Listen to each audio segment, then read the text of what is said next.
Okay, the next speaker will be Phil Harman, VK6PH, and he will talk about direct Fourier conversion and alternative architecture for software-defined radio. Phil? Thank you very much. I'm very interested. Thank you. Thank you. So SDRs have been cost-effective for amateur use for about 12 years. And the first amateur SDRs used a PC sound card for analog to digital conversion. And certainly some of the first radios I built were using the Softrock, which came out in about 2005. And there's many, many thousands of Softrocks have been used over the years. But in 2007, a significant event occurred, and that was fast analog to digital converters became available at a reasonable budget, i.e. one you could persuade the XYL to allow you to buy. And digital down conversion, digital up conversion, SDR started to appear.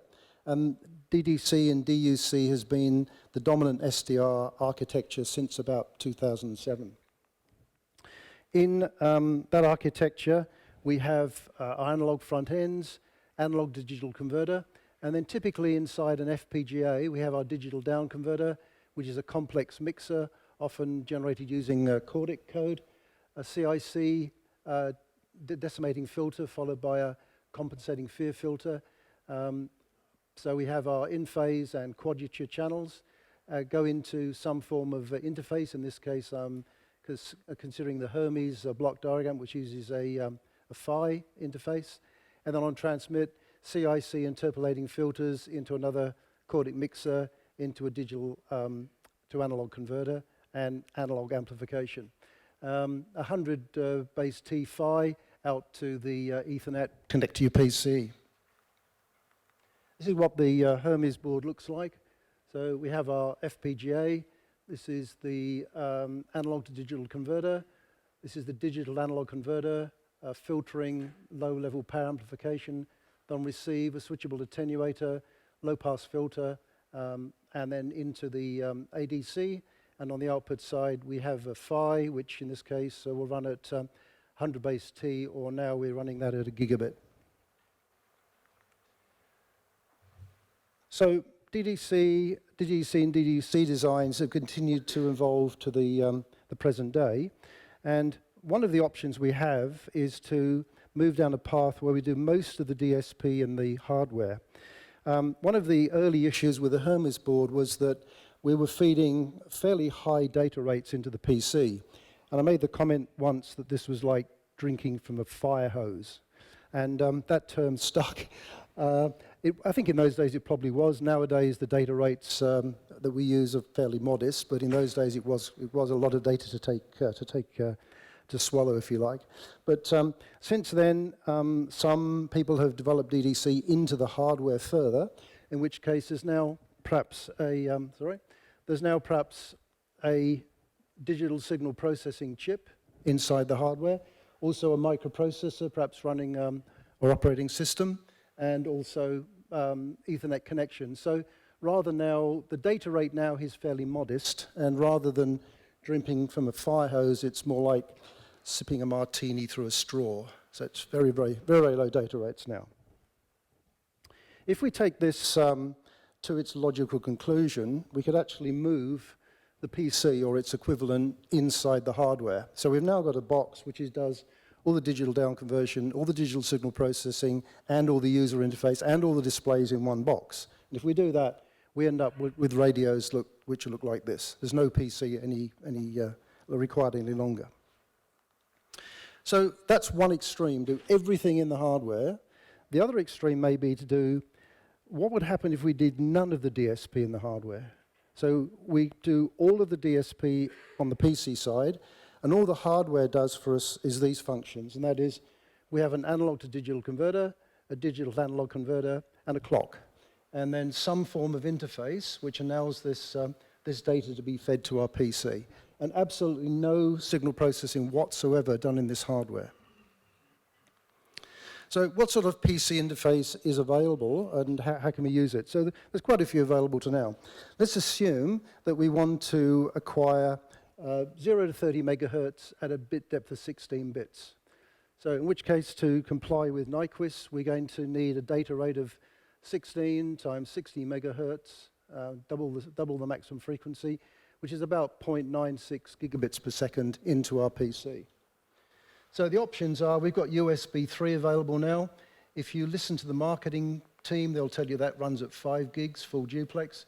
In fact, in reality, it's about 3.2 is the maximum rate you can get. And that's mainly due to overheads, due to the bit encoding that's used over USB 3, and also the packet headers. There's also now USB 3.1, which doubles the speed to 10 gigabits, which gives us 6.4 gigabits per second maximum into the PC. Gigabit Ethernet, we've done this on Hermes. We can get, in practice, about 0.985 of a gigabit sustained from the Hermes board into the PC by using raw Ethernet frames. The raw Ethernet frames have the minimum header and trailer packet requirements possible, so we can cram all the raw data from the ADC into that packet stream. An alternative, and one that's very popular inside the PC, is to use the PCIe bus. And there's a number of options for the PCIe bus. The lowest option is a single lane called Gen 1, which the marketing department tell us is 2.5 gigabits per second, which is true. But in fact, what happens is you can get about 1.6 gigabits in practice, mainly due to the 8 to 10-bit encoding that they use internally in the protocol, and this packet overheads of headers and trailers on the particular packet stream. That goes up to a one-lane Gen 2, which doubles the speed to 5 gigabits per second, or 3.2. That's in the marketing department speak, but it's actually 3.2 gigs in practice. And you can go up to multiple lanes. A 4-lane Gen 2 board will give you 12.8 gigabits per second. So between our ADC and the PC, we've got plenty of options of how do we get this massive amount of data. This is not a fire hose. This is drinking from a fire hydrant. Okay, so it's possible that a modern fast PC, I say a quad-core 2.8 gigahertz CPU, could process this data in real time and implement multiple digital down converters, so 2, 3, 4 receivers. But if we do that, there's not going to be much CPU left to run any other software, so your logging software, etc., may have a hard time finding enough processing power to left. So perhaps we use a different architecture, and that is, in the PC at the moment, we currently do our filtering in the frequency domain, i.e. FEAR filters, since processing filters using FEAR technology in the frequency domain is much more efficient than doing it in the time domain, and we've been doing that for many years.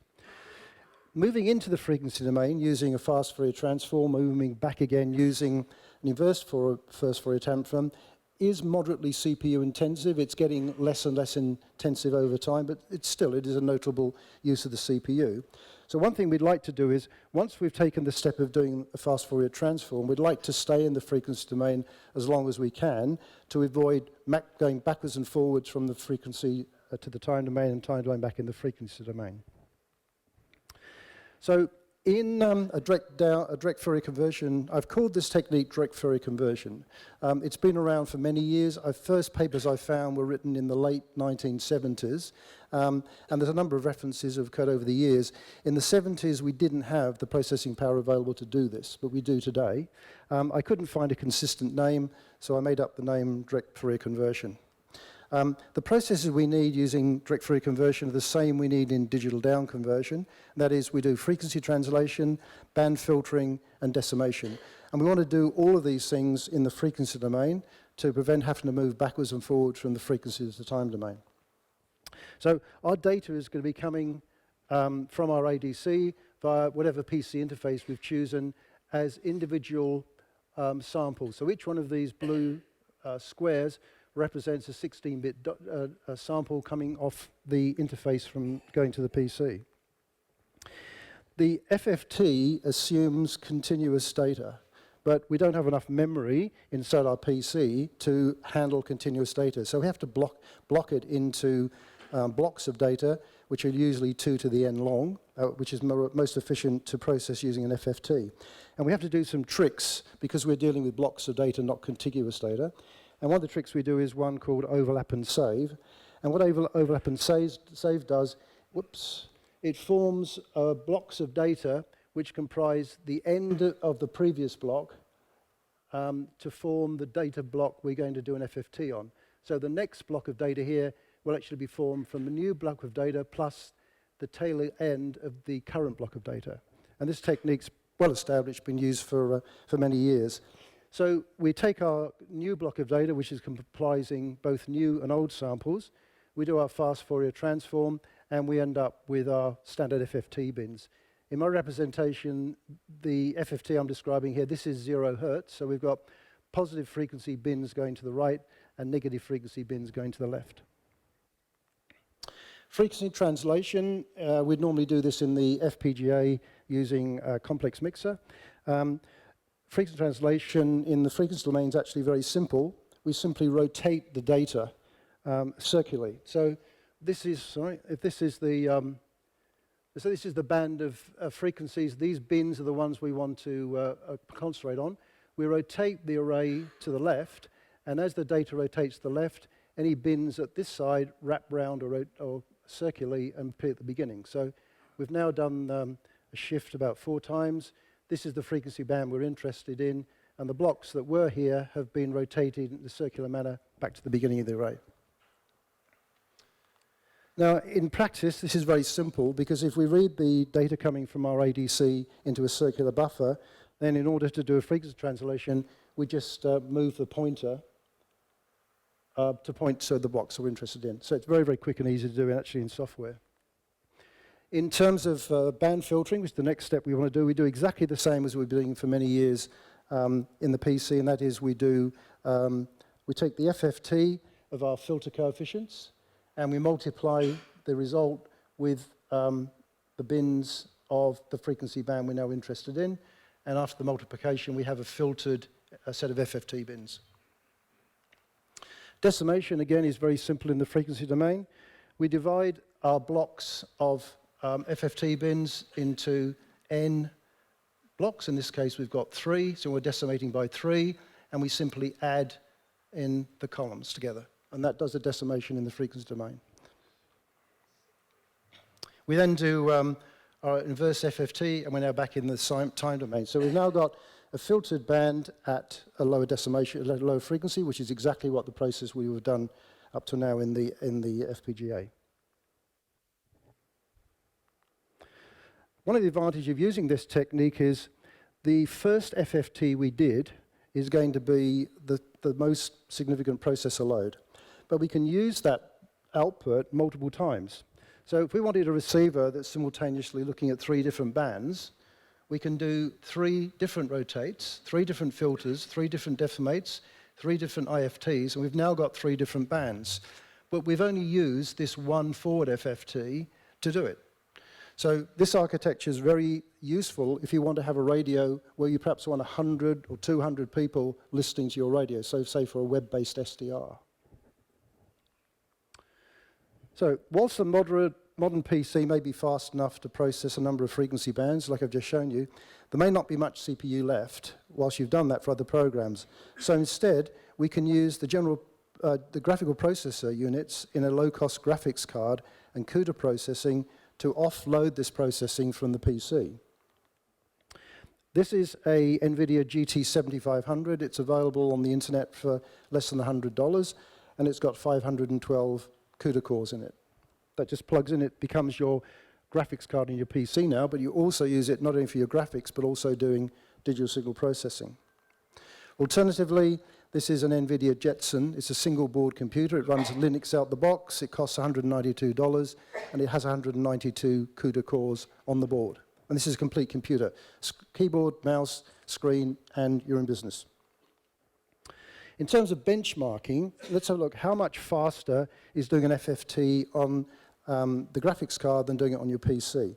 So the benchmark we did was an FFT on a PC, optimized code, and using streaming SIMD extension, which is about as fast as we can get nowadays on a regular PC.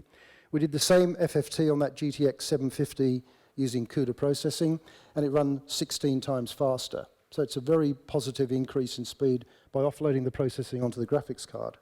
However, in practice, that's not fully realizable for the following reason. In order to get the data that we want to process from the memory which is attached to closely coupled to the microprocessor will read it from memory, send it over the PCIe bus inside the PC, put it on the graphics card, the graphic card processes it and sends it back through the same path. And the problem with that is having to use the microprocessor to access its memory and put it backwards and forwards over the PCIe bus. Fortunately, there's a way around that. And there's two things in my favor. First of all, we're going to do as much as the DSP work as possible in the CPU, in the GPUs. So once we've done our FFT in there, we can leave the data on the board to do the frequency translation and the decimation. So we're not moving backwards and forwards too often. Secondly, there's a technique available called pinned memory, where effectively the GPU can have direct access to the processor's memory. And that is available now on a number of the platforms, certainly under Windows and also under Linux. So the graphics card no longer now has to trouble the processor to have access to its memory. And that substantially gains a lot of the losses we had previously of going from 16 down to 2 times improvement. So how much hardware is actually required? Well, just to refresh, if we're not doing any signal processing whatsoever in our hardware, it boils down to ADC, clock, DAC, and some form of PC interface. This was the first DFC prototype I built, and this consists of an LTC 2208. This is an off-the-shelf evaluation board from Linear Tech, a PCI interface card, and I've just literally buzzed the boards together, a mini PCIe interface adapter board straight onto a Jetson board. So this is all off-the-shelf hardware. And this is the first software that was written for this prototype board. This was written by Vasali, K3IT. What's showing here is the full spectrum from 0 to, I think, about 35 megahertz. The sampling rate there was 73.5 megasamples a second, and the update rate on the PC was about 31 to 32 times a second. The silly software, you could drag your mouse over a portion of the spectrum and blow it up, which has happened here. Then you can click on a signal and demodulate it.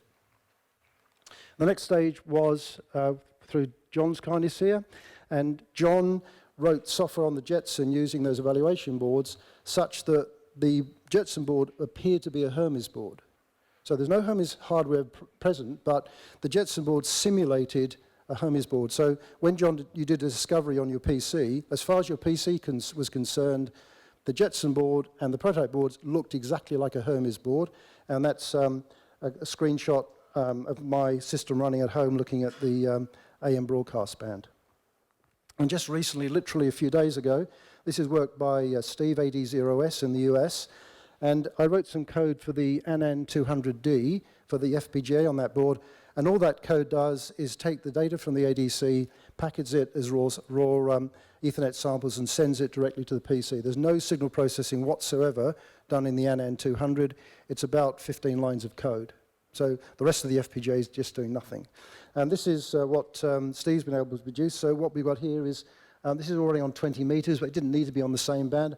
Unfortunately, when he did this screenshot for me, the higher bands were dead. So the only signals he could find were on 20. So we've got 2 independent receivers running PSK31 and 2 other receivers running Testina 8250.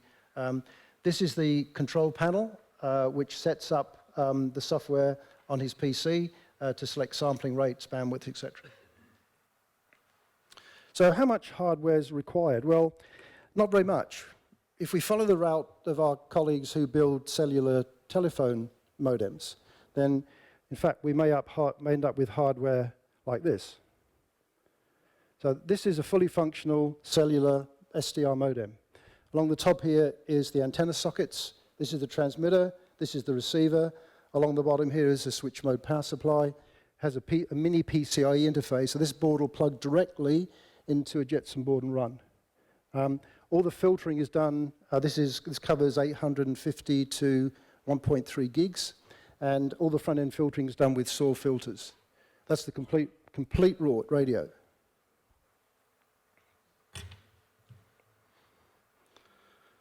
So, in summary, the DFC approach was first proposed in the late 1970s, but today we have the CPU and GPU power processing to implement this at a low cost. There's great potential to produce high performance and low cost hardware for SDRs. And as I said earlier, in my opinion, this is ideal for web accessed SDRs supporting many, many hundreds of users. I'd like to thank Vasily, K3IT, for doing the original software, John here for doing his software, Steve AD0S, and also Warren for keeping us sane and answering all the hard questions. Thank you very much.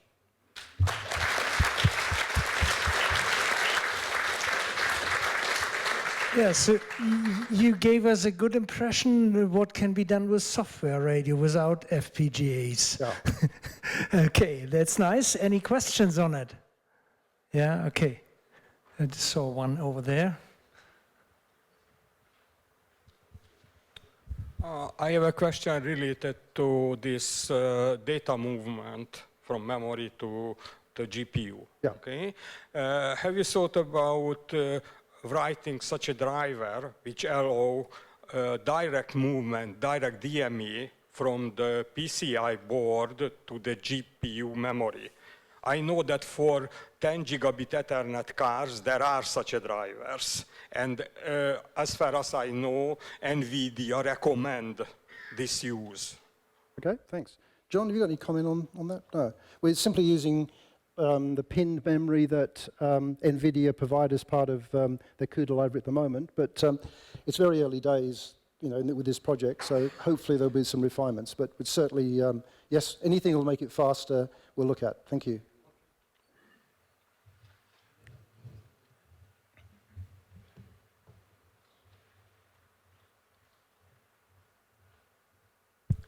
Yes, there's a question about you're using FFT for selecting a band out of the wideband ADC. Yep.